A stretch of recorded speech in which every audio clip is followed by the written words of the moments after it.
서울침례교회 중고등부 학생들 안녕. 한 주간도 아무 일 없이 잘 지냈나요? 한 주간도 코로나19랑 무더위와 장마 때문에 매우 힘든 일주일이었습니다. 그런데 다 건강하게 잘 있는 것 같습니다. 오늘은 남을 비난하면 벌을 받는다라는 제목을 가지고 하나님의 말씀을 전하도록 하겠습니다. 오늘 본문 말씀의 제목은 남을 비난하면 벌을 받는다입니다. 그리고 오늘 본문 말씀은 사무엘하입니다. 사무엘하 6장 16절에서 23절입니다. 16절에서 6장 16절에서 23절입니다. 21절에서 23절을 제가 봉독해 드리도록 하겠습니다. 다윗이 미갈에게 이르되 이는 여호와 앞에서 한 것이니라. 그가 내 아버지와 그의 온 집을 버리시고 나를 택하사 나를 여호와의 백성 이스라엘의 주권자로 삼으셨으니 내가 여호와 앞에서 뛰놀리라. 내가 이보다 더 낮아져서 스스로 천하게 보일지라도 내가 말한 바 계집종에게는 내가 높임을 받으리라 한지라. 그러므로 사울의 딸 미갈이 죽는 날까지 그에게 자식이 없으니라. 아멘. 오늘 말씀은 사무엘하 6장 16절에서 23절 말씀입니다. 사무엘하 6장은 다윗 이야기가 나옵니다. 다윗이 언약궤를 옮긴 내용과 또 하나님께 기뻐 뛰며 춤추는 모습이 나오고 그의 부인이었던 미갈이 다윗에게 잘못을 지적하고 왜 그렇게 옷을 벗고 춤을 추십니까? 라고 이렇게 얘기를 하자 미갈이 벌을 받는 내용이 나옵니다. 사무엘상에 보면은 사무엘상하가 있습니다. 사무엘상은 다윗이 왕이 되기 전의 내용, 사무엘하는 다윗이 왕이 된 후의 내용, 이렇게 구분되어 나누어져 있습니다. 사울과 요나단과 그의 아들들이 블레셋 군대와 싸워서 길보아산에서 모두 다 전사했습니다. 패배했습니다. 그리고 사울이 죽은 뒤에 다윗이 30살의 나이에 이스라엘의 왕이 되었습니다. 30살의 왕이 되었을 때만 해도 다윗은 완벽하지 못했습니다. 완벽한 통일의 왕국을 이루지 못했습니다. 정적도 많았고 외세의 침입도 있었습니다. 또한 왕이 되어서 정적이었던 사울의 아들 이스보셋과 그리고 그의 장군 아브넬의 세력을 제압하고 그리고 이스라엘을 통치합니다. 그리고 여부스 족속이 차지하고 있었던 땅, 큰 성 예루살렘을 점령해서 빼앗습니다. 그 후 블레셋 군대가 다시 쳐들어옵니다. 블레셋 군대가 쳐들어와서 첫 번째 전투에서도 승리하고 두 번째 전투에서는 르바임 골짜기에서 아주 크게 격파하는 내용이 나옵니다. 다윗은 이스라엘 정적들을 제거하고 그리고 외세를 물리쳐서 그리고 이스라엘을 완전히 통치를 하려고 하고 있습니다. 6장 이후에도 보면은 다윗이 승승장구하는 내용이 나옵니다. 그리고 예루살렘 성을 수도로 삼았습니다. 그래서 다윗성을 건설하게 되었습니다.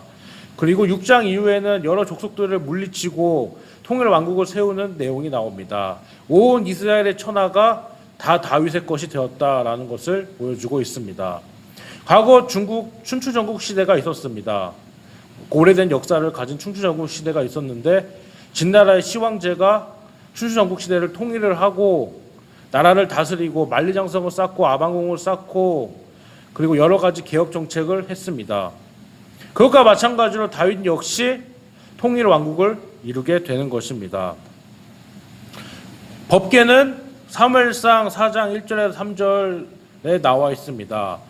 다윗의 스승이었고 다윗에게 기름을 부었던 사람이 있었습니다. 사무엘 선지자입니다. 이스라엘의 마지막 사사라고 불렸고 사울과 다윗을 왕으로 세운 사람이 사무엘이었습니다. 그 사무엘이 어렸을 때 다윗이 태어나기도 전에 한참 전에 엘리 제사장이 통치를 하고 있었습니다. 그때 홈리와 비느하스를 비롯하여 이스라엘 군사 3만 명이 이 블레셋 군대에게 몰살을 당했습니다. 그 후 블레셋 군대는 그의 법궤를 빼앗았습니다. 그리고 다곤의 신당에 머문 다음 아스도드에서 독종의 재앙을 받자 다시 가드로 옮겼습니다. 가드에서도 독종의 재앙을 받았습니다. 그러자 다시 에그론으로 옮겨지게 되었습니다. 지금도 코로나19의 전염병이 크게 퍼지고 있습니다. 이 당시 때만 해도 이렇게 독종 전염병이 크게 번졌다는 것을 보여주고 있습니다. 그 기랏 여아림이라는 곳이 있었습니다. 그리고 아비나답의 집에 20년 동안 그대로 방치되어 있었습니다. 꺼내지도 않고 사용하지도 않았기 때문에 그대로 방치되어 있었습니다. 기랏 여아림에 방치되었던 언약궤를 수도인 예루살렘으로 옮겨왔습니다. 1차 언약궤를 운반했을 때만 해도 우사가 죽었습니다. 우사가 죽고 다윗성으로 언약궤를 옮기는데 실패하게 되었습니다. 그러자 그 법궤는 오벳에돔에 3달 동안 머물게 되었습니다.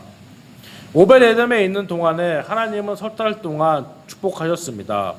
다윗은 오벳에돔에서 하나님의 축복이 임하는 것을 알게 된 후에 더욱더 빨리 하나님의 궤를 사모하며 다윗성으로 법궤를 옮겨왔습니다. 2차 언약궤 운반에 성공하자 다윗은 하나님께 기뻐 춤추며 화목제를 드리게 되었습니다. 다윗이 언약궤를 옮기는 데 있어서 군사 3만 명을 동원했습니다. 그 법궤를 옮기는데 왜 그렇게 군사를 많이 동원했을까라는 의문이 듭니다. 제 생각은 이렇습니다. 그래 그 법궤가 소중하기 때문에 아마 그렇게 많은 인력을 동원했지 않았을까라는 것을 저는 그렇게 생각을 하고 있습니다. 법궤를 가져오면서 다윗은 기뻐 뛰며 하나님께 찬양을 합니다. 언약궤가 예루살렘으로 돌아올 때 다윗이 하나님께 기뻐 뛰며 춤을 추었습니다.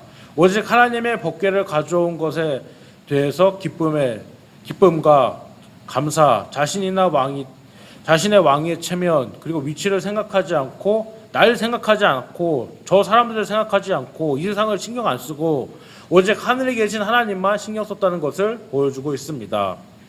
그러한 다윗의 마음을 미갈은 알지 못했습니다. 미갈은 창에서 다윗이 그렇게 뛰노는 모습을 지켜보고 깔보았던 것입니다. 저 사람 정신이 이상이 되지 않았나, 저 사람 미치지 않았나 이렇게 생각을 했을 것입니다. 미갈이라는 사람의 이름의 뜻은 이 의미가 있습니다. 누가 하나님 같을까입니다. 사울 왕의 딸이었습니다. 그리고 요나단의 동생이며 다윗의 부인이 되었던 사람입니다. 다윗이랑 그의 아들 솔로몬의 공통점이 있습니다. 한 가지가 있다면은 여러 가지 공통점은 많이 있습니다. 남자다, 하나님을 잘 믿는다, 신앙생활을 잘했다, 그리고 하나님의 일을 잘했다, 왕으로서 통치를 잘했다. 여러 가지 공통점이 많이 있습니다. 근데 다른 공통점 하나가 있습니다. 부인이 많았다라는 것입니다. 솔로몬은 1000명이 되었고 다윗 또한 여러 명이 되었습니다. 이 당시 때만 왕들만 해도 황후가 있었고 첩이 있었고 궁녀들을 많이 두었습니다. 우리나라 역대 왕들 역시 또한 많은 부인을 거느린 왕들이 많이 있었습니다. 기본적으로 몇 명 이상씩은 부인들이 있었습니다. 그리고 미갈은 예전에는 다윗을 사랑했던 사람입니다. 다윗의 용맹에 반하여 다윗을 사랑했습니다. 그리고 자기 아버지 사울이 다윗을 끊임없이 죽이고 괴롭히고 못살게 굴었다 할지라도 미갈은 다윗을 구해 주었습니다. 그리고 사울이 다윗을 죽이려고 할 때 다윗을 피신시켜서 다윗을 위기에서 구해준 사람이 바로 미갈입니다. 그 후에 다윗과 같이 결혼하여 같이 산 사람입니다. 미갈은 다윗이 하나님과 함께하여 춤추는 모습을 보고 다윗의 영이 하나님과 함께하는 것을 알지 못했던 것이 바로 미갈이었습니다. 그것은 하나님을 볼 줄 몰랐고 영안을 볼 수 있는 능력이 부족했기 때문에 잘못 판단했을 거라고 저는 생각하고 있습니다. 미갈은 다윗을 사랑했지만 하나님을 잘 믿지 못했다는 것을 보여주고 있습니다. 믿음이 부족하고 신앙생활을 열심히 안 했다라는 그 증거가 여기에 나타나고 있습니다.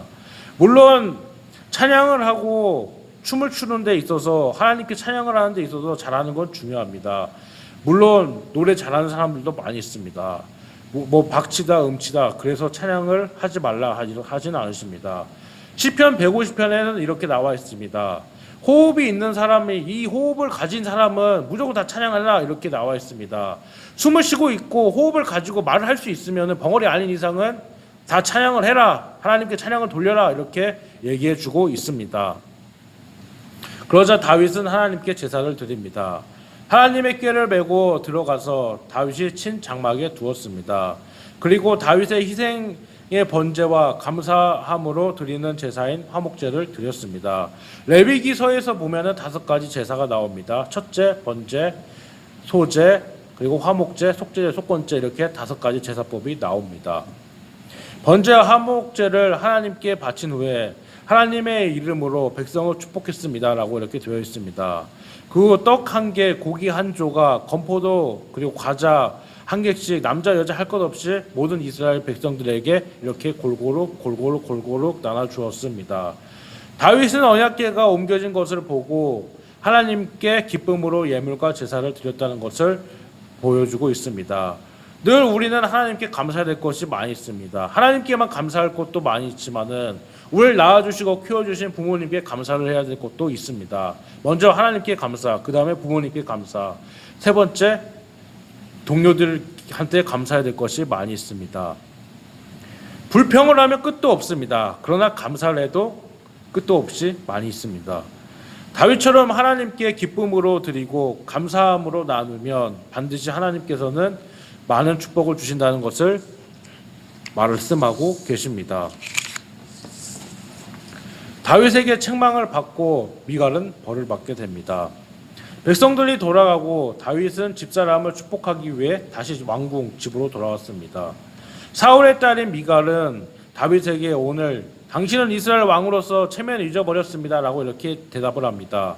많은 신앙들과 여종들이 보는 앞에서 부끄러움도 모르고 몸을 들여내는 모습에 아마 미친놈 바보 같다 보였다라고 이렇게 말을 하게 되는 겁니다. 쉽게 말하자면 남편을 욕한 겁니다. 남편을 흉보고 깔보고 욕했던 것입니다. 그러나 다윗은 미갈에게 나는 하나님 앞에서 그런 일을 한 것이요 하나님께서는 사울이 아니라 나 다윗을 선택했소. 사울이 아니라 날 선택했소. 이렇게 얘기를 합니다.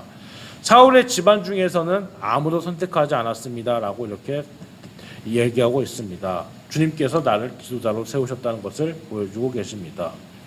그렇습니다. 이스라엘의 지도자, 그 당시 지도자들, 모세를 세운 것도 하나님, 여호수아를 세운 것도 하나님, 물론 다윗 이전에 사울이 망했지만 사울을 세운 것도 하나님, 다윗도 하나님이 세웠고 솔로몬도 다 하나님이 세웠던 것입니다. 물론 그 사람들의 능력이 좋아서 지도자가 된 것도 있을 것입니다. 그러나 무엇보다 중요한 것은 주님께서 세우셨다라는 것을 보여주고 계십니다. 다윗은 이렇게 미갈에게 아내에게 얘기합니다. 여보, 하나님 앞에서 즐거워할 것이고 나는 체면을 잃지 않을 거예요. 생겨도 하나님께 찬양하고 싶다며 미갈에게 이렇게 말을 합니다. 다윗은 시편에 총 150편의 시들이 많이 있습니다. 그중 70편 이상 시는 다 다윗이 썼습니다. 다윗은 노래도 잘했고 그리고 글씨도 잘 썼고 시를 잘 썼다는 것을 보여주고 있습니다. 무엇보다도 히브리어의 언어에 통했고 그리고 문학적인 감각, 시각적인 감각, 시인으로서 모습을 잘 보여줬다는 것을 얘기하고 있습니다. 물론 수금으로 찬양을 했습니다. 수금은 이렇게 생긴 악기인데 이렇게 해서 손을 이렇게 찬양했다는 모습을 보여주고 있습니다. 그래서 사무엘상 16장에 보면은 다윗이 어렸을 때 사울이 정신병에 걸렸을 때 다윗이 손으로 악기를 연주했더니 사울의 정신병이 사라졌더라라고 이렇게 기록이 되어 있습니다. 다윗은 그만큼 찬양을 잘했지만 하나님께 찬양하는 것을 제일 좋아했던 사람입니다. 다윗의 취미생활 역시 찬양이었고 하나님께 노래를 부르는 것이 취미생활이었습니다. 물론 왕이 됐을 때에도 왕으로서 통치도 하고 전쟁에 직접 나가 싸워서 이기기까지 하고 적군들의 목을 베어오기까지 하고 왕으로서 통치를 합니다. 이스라엘을 40년 동안 통치합니다. 30살의 왕이 돼서 40년 동안 통치하고 죽었으니까 70세까지 삽니다. 그때 동안에 다윗은 제일 중요시 여겼던 것은 하나님께 찬양했다는 것을 제일 중요하게 여겼습니다. 왕들 역시 일가표가 있습니다. 직장인도 일가표가 있습니다. 학생들이기 때문에 학교에 가면은 월요일부터 금요일까지 수업이 있습니다. 1교시는 국어, 2교시는 사회, 3교시는 과학, 4교시는 체육 이렇게 있듯이 왕들 또한 이때는 몇 시에 하고 이때는 몇 시에 하고 이때는 조회, 이때는 업무, 이때는 상소문 읽기. 조선시대 왕들 역시 왕조실록을 보면은 왕의 하루 일과가 나옵니다.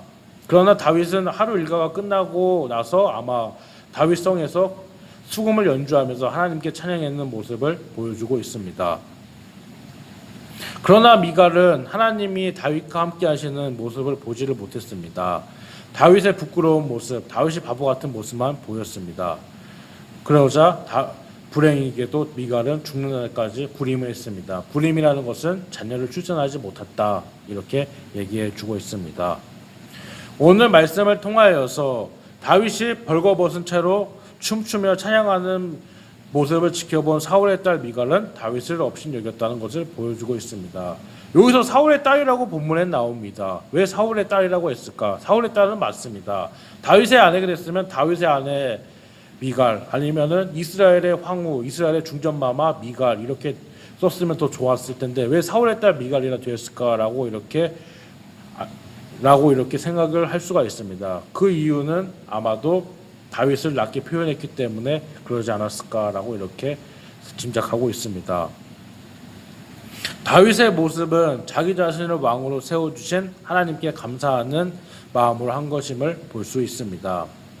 미갈의 말처럼 미천하고 어리석은 행동이 아니라 어린아이와 같은 순수한 정결한 신앙에서도 나온 행동입니다. 다윗의 마음에는 하나님을 향한 마음만이 가득하였기 때문에 오직 주님만 보며 살았기 때문에 기쁨으로 예배하며 찬양했던 것을 보여주고 있습니다. 지금 현대에서도 찬양이 있습니다. 여러 찬양이 나올 때마다 다윗이 지은 찬양들도 있습니다. 미갈은 하나님을 잘 알지 못했고 하나님을 제대로 믿지 못했기 때문에 다윗의 모습과 행동을 보면서 안 좋게 여겼던 것입니다. 사람을 판단은 할 수가 없습니다. 저 사람은 어때? 저 사람 어때? 저 사람 착하다. 저 놈은 나쁘다. 저 놈은 그저 그렇다. 이렇게 판단을 할 수는 없습니다. 물론 생각을 할 수는 있습니다. 오늘날 우리는 하나님께 예배, 찬양할 때 다윗처럼 기뻐하는 모습, 감사하는 모습, 성령 충만한 모습이 있는지 우리 자신을 살펴보아야 합니다. 우리 또한 지은 죄를 회개해야 되는 것입니다. 또한 미갈이 다윗을 업신여겨서 벌을 받아서 죽는 날까지 자녀가 없는 것처럼, 그리고 민수기에서도 보면은 모세가 굿스 여자를 취하자 미리암이 그를 비난했기 때문에 문둥병에 걸렸습니다. 그리고 노아 시대 때, 창세기에서 보면 노아 시대 때 노아가 홍수 이후에 포도주를 마시고 벌거벗은 채로 누웠을 때 그래도 둘째 아들인 함이 아버지를 비방하기 때문에 그와 그의 아들은 벌을 받게 되었던 것입니다. 늘항상 우리는 예배를 드립니다. 지금은 교회에 와서 예배를 예전처럼 드릴 수가 없습니다. 코로나19만 없었으면 아마 정상적으로 이렇게 와서 교회에 와서 앉아서 예배를 드렸을 것입니다. 그러나 지금 코로나19 전염병이 심하고 교회에서도 계속 많이 바이러스가 생기기 때문에 온라인으로 집에서 예배를 할 수밖에 없습니다. 온라인으로 있다 할지라도, 온라인으로 예배 드린다 할지라도 거기도 하나님이 계신다라고 생각을 하고 예배를 잘 드려야 되는 것입니다. 첫째로 다윗은 하나님 앞에 믿음을 가진 사람이었습니다. 그리고 두 번째, 그리고 미갈은 믿음이 없는 사람이었고, 그리고 판단력이 영적으로 판단할 수 있는 능력을 가지지 못했습니다. 이 두 사람의 신앙을 통하여서 우리는 어떻게 믿음 생활을 하고 있는지 신앙심을 잘 살펴보아야 됩니다. 우리의 예배, 찬양, 기도를 그리고 들으시는입니다. 그 다윗처럼 온 마음과 정성으로 하나님께 예배를 드려야 되는 것입니다. 미갈처럼 남의 모습, 나쁜 모습만 보지 말고 하나님을 사모하는 모습을 배워야, 다윗처럼 하나님을 사모하는 모습을 배워야 됩니다. 다윗이 믿음이 강했기 때문에, 하나님을 의지했기 때문에 늘 항상 정쟁에서 승리할 수 있었던 것입니다. 그리고 오늘 말씀을 통해서 그리고 예배를 잘 드리시고, 그리고 건성으로 드리는 것보다는 올바른 마음을 가지고 예배를 잘 드리시기 바랍니다. 한 주간도 힘들지만 승리하도록 하세요. 안녕.